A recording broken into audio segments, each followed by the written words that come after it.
오늘은 안 좋은 일이 연속으로 일어날 때라는 제목으로 말씀을 생각해 보기를 원합니다. 고난은 이상하게도 한꺼번에 몰려오는 경우가 많습니다. 교회 후배에게 이런 일이 일어났어요. 그 자매가 청년 때에 아버지가 돌아가셨어요. 큰 충격이었습니다. 가정이 경제적으로 매우 어려워졌습니다. 그런데 그때 남동생이 군대에서 제대했는데 카드 빚을 너무 많이 진 거예요. 돌려막기를 하다가 한계가 왔습니다. 결국 사채 빚을 끌어다 썼는데 그것 때문에 가정 전체가 위기에 빠진 거예요. 그때쯤에 어머니가 넘어져서 대퇴골이 부러졌습니다. 그리고 이 자매는 사랑하는 애인과 헤어지게 되었습니다. 이렇게 안 좋은 일이 연속으로 일어나니까 시험에 빠진 거예요. 왜 나에게 이런 일이 벌어지는 것일까? 정말 누구 말대로 우리 집안에 저주가 임한 것일까? 내가 뭐 잘못했나? 왜 이런 일이 벌어지지? 이 자매는 신앙이 별로 없었습니다. 교회는 다니긴 했지만 그렇게 신앙이 제대로 세워진 자매는 아니었어요. 그래서 그런지 결국 이 자매는 그 답답한 마음을 해결하지 못하고 무당을 찾아갔어요. 이 얼마나 기가 막힌 일입니까?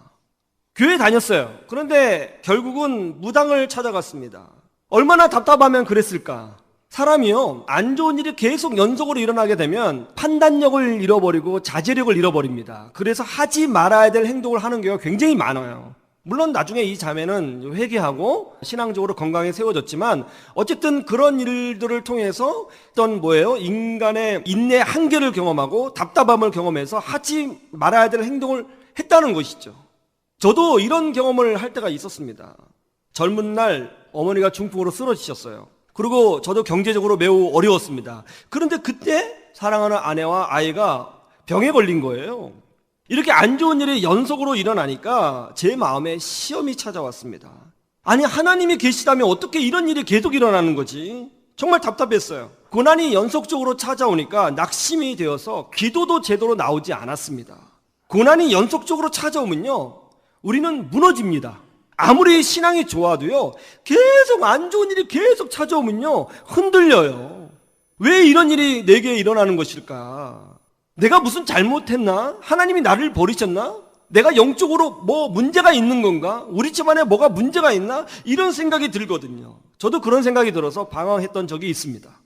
오늘 본문을 보면 회당장의 딸이 병들었다고 합니다. 그리고 예수님이 그 마을에 가시자 12년간 혈류증 앓던 여인이 나옵니다. 그리고 이어서 회당장의 딸이 죽었다고 합니다. 안 좋은 일이 연속적으로 일어나고 있어요. 왜 안 좋은 일은 이렇게 연속적으로 일어나는 것일까요? 왜 고난은 한꺼번에 오는 것일까요? 이럴 때 우리는 어떻게 해야 되는 것일까요? 그것을 말씀을 통해서 한번 정리해 봤으면 좋겠습니다. 왜 안 좋은 일은 연속적으로 일어나는가? 그리고 이런 일이 벌어질 때 우리는 신앙 안에서 어떻게 해야 되는가? 안 좋은 일이 연속적으로 일어날 때 우리는 생각을 해야 된다는 것이죠. 뭐예요? 나만 당하는 일이 아니라는 것을 깨달아야 된다는 거예요.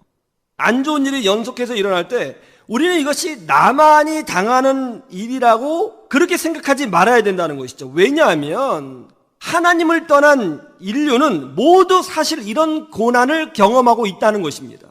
오늘 본문에는 이런 내용이 나오죠. 어린 딸이 질병에 걸렸습니다. 그리고 12년간 혈루증을 앓았던 여인이 나와요. 그리고 죽은 소녀의 이야기가 나옵니다.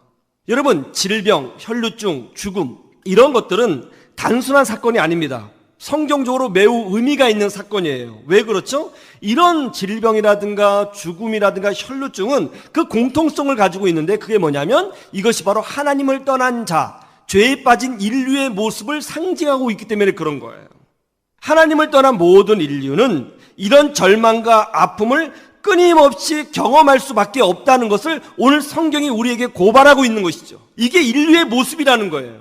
하나님을 떠난 인류는 어떤 모습이냐? 우리끼리 잘 먹고 잘 살 수 있는 그런 것이 아니라 하나님을 떠났기 때문에, 축복의 근원이고 생명의 근원이신 하나님을 떠났기 때문에 우리는 끊임없이 이런 고난과 위기를 경험할 수밖에 없다라는 것을 오늘 성경이 보여주고 있는 것이죠.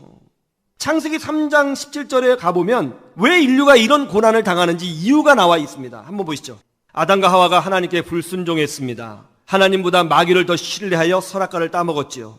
그러자 인간이 타락했고 죄에 빠졌습니다. 그 순간 인간은 어떻게 됐죠? 하나님과 관계가 깨졌습니다. 그러자 인간에게 죽음이 찾아왔죠. 질병이 찾아왔죠. 그리고 땅도 저주를 받았습니다. 땅은 인간에게 끊임없이 가시덤불과 엉겅퀴를 냅니다. 이게 무슨 말이에요? 인간은 이 땅에 사는 동안 끊임없이 고난의 가시덤불을 경험하고 눈물의 엉겅퀴를 경험할 수밖에 없다는 것이죠. 어머니가 교통사고를 당하셨는데 동생이 폐렴으로 입원했습니다.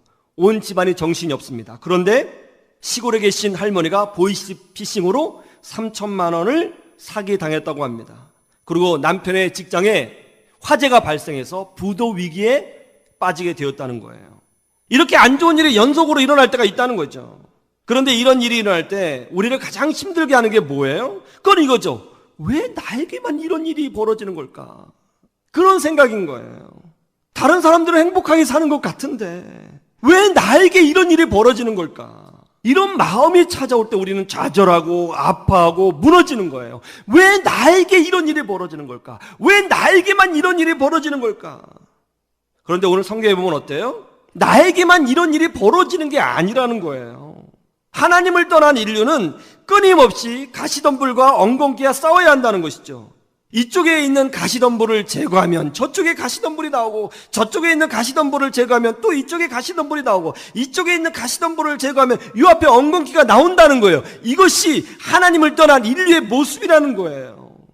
여러분, 참된 축복은 오직 주 예수 그리스도와 하나님 안에만 있는 줄로 믿으시기를 주님의 이름으로 축원합니다. 모든 인류는요, 사실 끊임없이 연속적으로 찾아오는 고난과 싸워야 하는 거예요. 인류의 역사를 보세요. 인류의 역사를 보면 바람 잘 날이 있었습니까? 끊임없는 전쟁과 질병과 위기와 또 자연재해에 시달리지 않았나요? 이것이 바로 하나님을 떠난 인류의 모습인 것입니다. 인생은 항상 행복하고 고난도 없고 평안할 것이다. 그렇게 생각하면요, 안 되는 거예요. 그렇게 생각을 하게 되면 끊임없이 솟아나오는 가시덤불을 만날 때 우리는 쉽게 지치게 되고 우리는 시험에 빠지게 됩니다. 우리는 이렇게 생각해야 되는 거죠. 모든 인류는 필연적으로 안 좋은 일을 연속으로 경험할 수밖에 없다. 그러므로 나는 절망하지 않고 이거와 싸워 이기겠다. 이런 마음을 가져야 되는 거예요. 그래야 마음이 편한 거죠. 저 집사님은 돈도 많고 그러니까 항상 행복하겠지.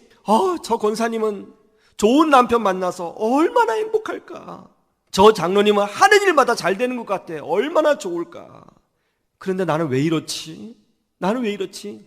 살아보세요. 그렇지 않습니다. 집집마다 그 이야기를 들어보고 집집마다 면면을 살펴보면 사실 어마어마해요. 고난의 크기는 다르지만 눈물의 가시덤불이 없는 가정이 한 가정도 없습니다. 기도 제목이 없는 가정이 한 가정도 없어요. 안 그런 척 이겨나가면서 그냥 살고 있으니까 평안해 보이는 거예요. 제가 신방 다녀보면서요, 기도 제목 없는 가정 하나도 보지 못했습니다. 다 기도 제목이 있어요. 다 아픔이 있어요. 다 눈물이 있어요. 다 싸우고 있는 거예요. 여러분, 우리는 싸워 이겨야 됩니다. 싸울 때 하나님이 도와주십니다. 싸울 때 하나님이 우리와 함께 동역하여 주시는 줄로 믿습니다. 여러분, 이거 하셔야 되는 거예요. 미국 백악관 차관보의 자리까지 오른 강용호 박사님을 여러분 잘 아실 겁니다. 그분은 한국인 최초로 시각장애인으로서 박사학위를 받은 분이고요.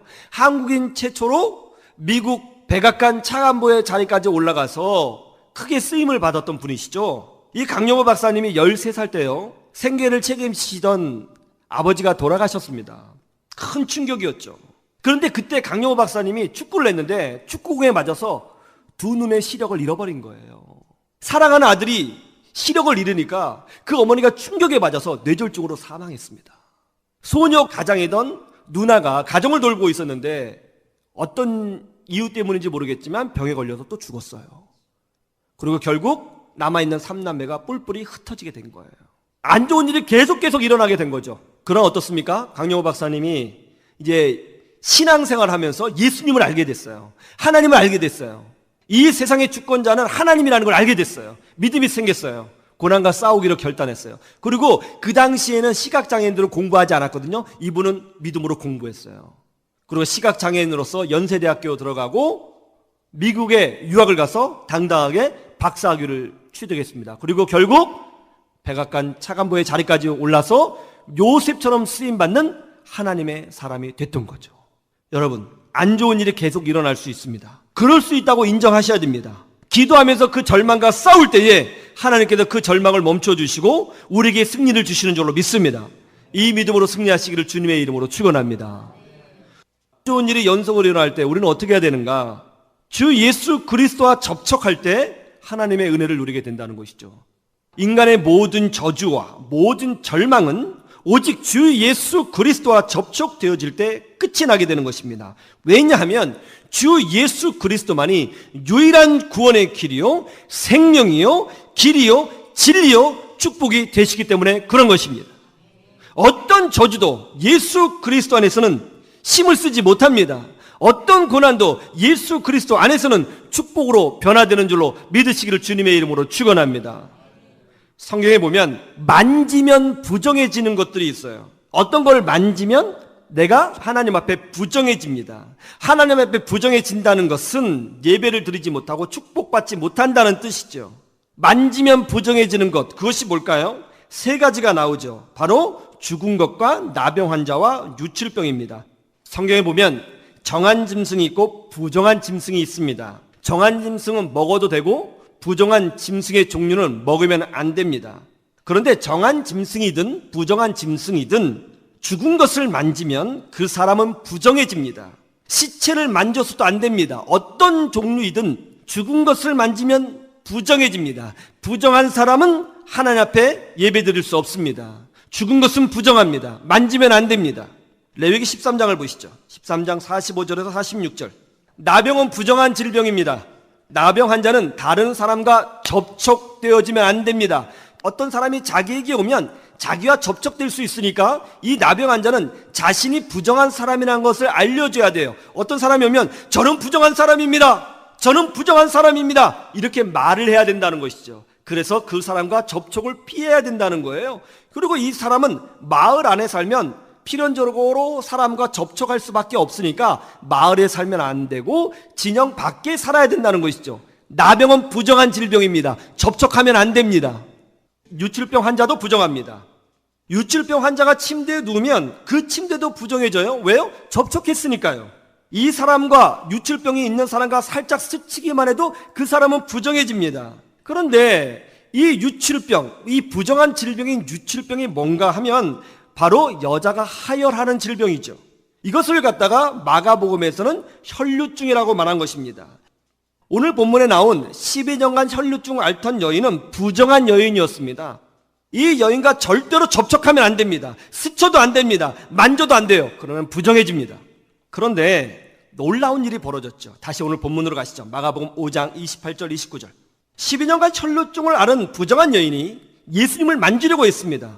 만지면 안 되는 것이죠. 만지면 예수님이 부정해지는 것입니다. 그러나 이 여인은 믿음으로 예수님을 만지려고 했습니다. 그러자 어떻게 됐죠? 이 부정한 여인이 예수님을 만지자, 예수님과 접촉하자 예수님이 부정해지신 것이 아니라 이 여인의 질병이 즉시 치유가 되었다는 것이죠. 이것이 무슨 말이죠? 부정한 것이 예수님과 접촉하게 되면 예수님이 부정해지시는 것이 아니라 오히려 부정한 사람이 예수님과 접촉되어질 때에 거룩하게 변화된다는 것을 보여주고 있는 것입니다. 마가복음 5장 41절도 똑같은 말씀을 기록하고 있죠. 그 아이의 손을 잡고 이르시되 달리다고 마시니 번역하면 곧 내가 내게 말하노니 소녀야 일어나라 하심이라. 이 여자아이는 죽었습니다. 죽었으면 부정합니다. 절대로 만지면 안 되죠. 그런데 어찌된 이유인지 예수님께서는 의도적으로 이 여자아이의 손을 잡으십니다. 접촉이 되었죠. 그러면 예수님이 부정해지셔야 되죠. 그런데 어떻게 됐죠? 예수님이 부정해지신 것이 아니라 이 여자아이가 살아났습니다. 이걸 통해서 성경은 우리에게 분명히 어떤 사건을 보여주고 있습니다. 그게 뭐예요? 부정한 것이 예수님과 접촉하게 되면 예수님이 부정해지시는 것이 아니라 부정한 사람이 주 안에서 깨끗하게 되고 거룩하게 되고 치유가 되고 생명을 얻는다는 것을 보여주고 있는 것입니다. 인류의 모든 절망, 하나님을 떠났기 때문에 생겨난 이 저주, 영적인 무지, 가난, 고난, 질병, 이 모든 것은 예수 그리스도와 접촉이 되어질 때에 그것이 변하여 기쁨이 되고 능력이 되고 거룩이 되고 회복이 된다는 것을 보여주고 있는 것입니다. 저는 여러분이 믿음으로 예수 그리스도와 접촉하고 믿음으로 예수님을 만지고 믿음으로 예수님과 동행하는 복된 주의 백성들이 되시기를 주님의 이름으로 축원합니다.